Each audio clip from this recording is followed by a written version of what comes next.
Good evening. We've obtained the documents found in Pennsylvania by Luigi Mangione's Blair County attorney, looking to have evidence in his case thrown out.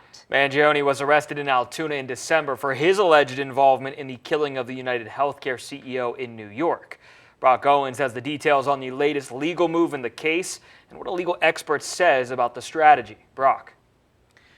Yes, Sean, Mangione's defense attorney says Mangione was initially told he just looked suspicious when he was beginning to be surrounded by police at the Altoona McDonald's. Now his defense says law enforcement did not take the proper steps collecting evidence and are challenging if everything from the gun to the written manifesto can be used in court.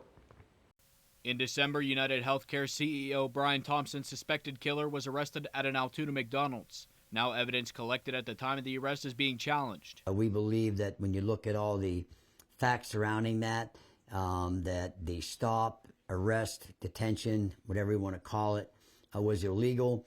And as a result, we want the judge to exclude, that means prevent the Commonwealth from using that evidence at trial. The document filed by Luigi Mangione's Pennsylvania attorney, Thomas Dickey, says that includes evidence like the alleged ghost gun, a suspected 3D printed suppressor, and a notebook with Mangione's manifesto.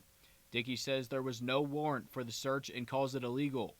Local attorney Matt Zatko says the initial search at the McDonald's could have been to protect law enforcement. I disagree with that because they were there for over 20 minutes. So if they thought there was some kind of threat there about that bag or whatever, no, they probably say that, they always do, but they would have done it then. Dickey says Mangione was taken into custody and questioned for about 15 minutes before his Miranda rights were read, and says any statement Mangione made should also be thrown out.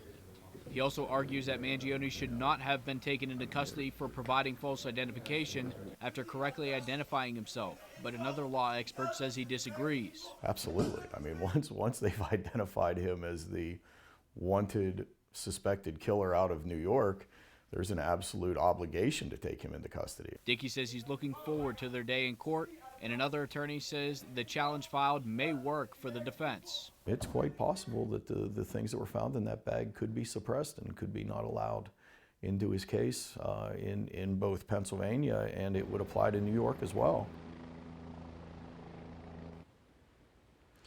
Mangione faces charges in Pennsylvania, New York, and at the federal level.